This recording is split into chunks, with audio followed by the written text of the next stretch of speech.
Aditya LCD LED TV training institute near ఇంద్రలార్జ్ Lakshminagar Godavarikhani district Peddapalli old district Karimnagar అండి 9866749835 so ఇక్కడ మనకు ఆన్లైన్ క్లాసెస్ వచ్చేసి 7 తారీఖు 4వ నెల 2020 new batch online classes start అండి.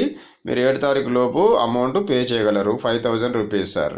సో మన 1 ఇయర్ సపోర్ట్ కూడా మనకు ఉంటుంది. అంటే 7 తారీఖు లోపు మీరు అమౌంట్ పే చేసినట్లయితే 7 తారీఖు రోజు క్లాస్ స్టార్ట్ అండి, ఆన్లైన్ క్లాస్.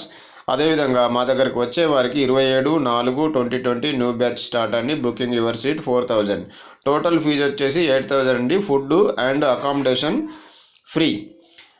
తర్వాత your TV problem solution membership only 1500 paid sir, 6 months supported sir. అంటే మీ దగ్గరకు వచ్చిన టీవీ ప్రాబ్లమ్స్ ఏమన్నా వచ్చినట్లయితే మేము సొల్యూషన్ అనేది చెప్తాము, దానికోసం 1500 కట్టాలి. All motherboard is available, all T con board is available, 100% 1 year supported sir. 9866749835 8074069835. So మీరు ఏదైనా డౌట్ ఉంటే కాల్ చేయొచ్చు. సో ఈరోజు మనకు ఆన్లైన్లో క్లాస్ స్టార్ట్ అయిందండి, ఇప్పుడు ముందు బ్యాచ్. సో ఈరోజు క్లాస్ వచ్చేసి ఇక్కడ smps ఈ విధంగా చెప్పడం జరిగిందండి. సో ఒకసారి డెమో చూడండి.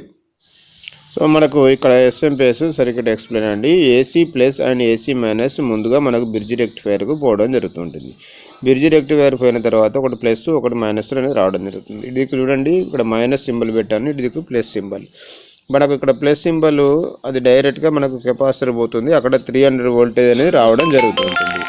ఈ 300 వోల్టేజ్ అనేది మనకు ముందు ప్రైమరీ వైండింగ్కు వెళ్ళడం అనేది జరుగుతుంటుంది. ప్రైమరీ వైండింగ్ అనేది జరిగిన తర్వాత నెంబర్ 1 అని రాశాను, నెంబర్ 2 అనేది డ్రైన్ పిన్కి అనేది వెళ్ళడం జరుగుతూ ఉంటుంది. సో ఇప్పుడు మనకు ఈ ఆసిలేటర్ అనే ఐసీ ముందుగా స్టార్ట్ ఆఫ్ వోల్టేజ్ అని ఉంటుందండి. తర్వాత ఇప్పుడు మనకు అది ఎక్కడి నుంచి వస్తుందంటే బ్రిడ్జ్ రెక్టిఫైర్ నుంచి 2-3 రిజిస్టర్ల ద్వారా ఇచ్చి సప్లై అని ఇవ్వచ్చు, లేదా కెపాసిటర్ దగ్గర నుంచి 2-3 రిజిస్టర్ల ద్వారా సప్లై అనొచ్చు. అంటే ఈ విధంగా స్టార్ట్ ఆఫ్ సప్లై అండి. ఈ స్టార్ట్ ఆఫ్ సప్లై వచ్చిన తర్వాత ఆసిలేటర్ సెక్షన్ అనేది ఆన్ అవుతుంది. ఈ ఆసిలేటర్ అనే సప్లై గేట్కు అనేది వెళ్ళడం జరుగుతుంది. ఇక్కడ మన గేటుకు వెళ్ళడం అనేది జరిగిన తర్వాత ప్రైమరీ వైండింగ్ మ్యాగ్నెట్ ఫీల్డ్ అనేది జరుగుతూ ఉంటుంది. మ్యాగ్నెట్ ఫీల్డ్ అనేది జరిగిన తర్వాత ఈ సెకండరీ మనకు దీంట్లో 2 వైండింగ్లు ఉన్నాయండి. ఈ 2వ వైండింగ్ ద్వారా మ్యాగ్నెటిక్ ఫీల్డ్ జరిగి ఇక్కడ రిజిస్టర్ ద్వారా ఒక డయోడ్ రిజిస్టర్ ద్వారా ఇక్కడ ఏసీ సిగ్నల్ వస్తుంది. ఈ రిజిస్టర్ ప్లేస్లో ఏసీ సిగ్నల్ను డీసీగా మార్చడానికి ఒక డయోడ్ వాడతాడు. ఆ డయోడ్ను 12 to 18 వోల్ట్ అనేది రావడం జరుగుతుంది. తర్వాత డైరెక్ట్ ఆసిలేటర్కు సప్లై అనేది ఇవ్వడం జరుగుతుంది. ఇప్పుడు మ్యాగ్నెట్ ఫీల్డ్ హెవీగా జరగడం వలన స్టాండ్ బై వోల్టేజ్ 3.3 లేదా 5 వోల్ట్ అనేది రావడం జరుగుతూ ఉంటుంది. అంటే ఈ విధంగా మనకు 3.3 వోల్ట్ to 5 వోల్ట్ అనేది రావడం జరుగుతూ ఉంటుంది. సో ఇది మనకు SMPSని బట్టి కొన్ని SMPS 3.3 ఉంటుందండి, కొన్ని SMPS 5 వోల్ట్ అనేది ఉంటుంది. ఇది ఫస్ట్ స్టెప్. అందుకని నెంబర్ 1, నెంబర్ 2, నెంబర్ 3 అని చెప్పి రాశాను. ఇట్లా నెంబర్ 3, నెంబర్ 4 ఈ విధంగా మనకు రాసినట్టుగా నేను చెప్పాను. ఇప్పుడు నెంబర్ 5 అనేది ఇప్పుడు అవుట్పుట్ అనేది రావడం జరిగింది. సో అదేవిధంగా మనకు స్టాండ్ బై నుంచి పిఎస్ ఆన్కు ఒక జంపర్ వేసినట్లయితే ఇక్కడ మనకు 3.3 వోల్టేజ్ పిఎస్ ఆన్కు ఇవ్వడం వలన ఇక్కడ అప్టో కప్లర్ అనేది ఆన్ అయ్యి ఇక్కడ దీనిలో ఏముంటుంది, ఒక ఫోటో ట్రాన్సిస్టర్, ఒక లైటింగ్ అనేది రావడం జరుగుతూ ఉంటుంది. లైటింగ్ అనేది జరుగుతుంది, ఆ సిగ్నల్ వచ్చేసి బేసిక్ అనేది రావడం జరుగుతుంది. NPN ట్రాన్స్ఫర్ బేసిక్ అనేది రావడం జరుగుతూ ఉంటుంది. సో ఇక్కడ చూడండి 12 వోల్ట్ అనే సప్లై డైరెక్ట్గా మనకు ముందుగా ఇక్కడ మనకు ఆసిలేటర్ ఐసీకి పోయింది, తర్వాత ఇక్కడ కలెక్టర్కి వచ్చింది. సో కలెక్టర్ దగ్గర ఉన్న వోల్టేజ్ ఎమిటర్కు రావాలంటే బేస్కు సిగ్నల్ రావాలి. అంటే ఇక్కడ మనకు పిఎస్ అన్నది మనం వైర్ జంపర్ కొట్టినప్పుడు ఇక్కడ మనకు అప్టో కప్లర్ నుంచి సిగ్నల్ అనేది బేస్కు రావడం జరుగుతుంది. బేస్కు వచ్చిన వెంటనే కలెక్టర్ దగ్గర ఉన్న వోల్టేజ్ ఎమిటర్ ద్వారా మనకు అవుట్పుట్ అనేది రావడం జరుగుతుంది. ఈ ఎమిటర్ ద్వారా అవుట్పుట్ వచ్చిన వోల్టేజ్ డైరెక్ట్గా మనకు పిఎఫ్సి సర్క్యూట్కు సప్లై వెళ్తుంది, ఆసిలేటర్ సప్లై. సో ఇక్కడ 12 వోల్ట్ నుంచి 18 వోల్ట్ వెళ్ళడం జరుగుతుంటుంది. సో ఇక్కడ ఉన్న ఆసిలేటర్ ఐసీ అనేది ఇక్కడ మనకు ఆన్ అయ్యి గేటుకు సప్లై ఇవ్వడం అనేది జరుగుతుంది. ఇక్కడ చూడండి లైన్ కాయిల్, ఇక్కడ బ్రిడ్జ్ రెక్టిఫైర్ నుంచి ఒక లైన్ కాయిల్ దాన్ని డ్రైన్కి ఇచ్చాడు. ఇది సోర్సు, ఇది గేటుకు సిగ్నల్ ఇచ్చిన వెంటనే ఇక్కడ ఆన్ ఆఫ్ జరిగి బూస్టింగ్ అనేది జరుగుతూ ఉంటుంది. బూస్టింగ్ అనేది జరిగిన తర్వాత ఇక్కడ ఏసీ సిగ్నల్ను డీసీగా మార్చడానికి ఇక్కడ డయోడ్ వాడతాడు. ఇక్కడ మనకు డయోడ్ వాడి డైరెక్ట్ కెపాసిటర్ కన్నా ఇస్తుంది. అంటే కెపాసిటర్ కన్నా వెళ్ళిన తర్వాత అక్కడ 300 వోల్ట్ కాస్త 390గా మారుతూ ఉంటుంది. సో అదేవిధంగా ఇక్కడ 390గా మారిన తర్వాత 7th పిన్ ఇక్కడ మనకు ఇక్కడ ఒక ఆసిలేటర్ సప్లై ఉంది అండి. ఇదే మనకు ఇది 12 to 18 వోల్ట్ దీనికి కూడా రావడం జరుగుతూ ఉంటుంది. ఇక్కడ మనకు సెకండరీ వైండింగ్ ఇది 390 వోల్టేజ్ అనేది ఇక్కడ కెపాసిటర్ నుంచి ఇక్కడ తీసుకోవడం జరుగుతుంది. ఇక్కడ డ్రైన్ ఇక్కడ 2 ఫెట్లు ఉన్నాయి, డ్రైన్ సోర్స్ డ్రైన్ సోర్సు.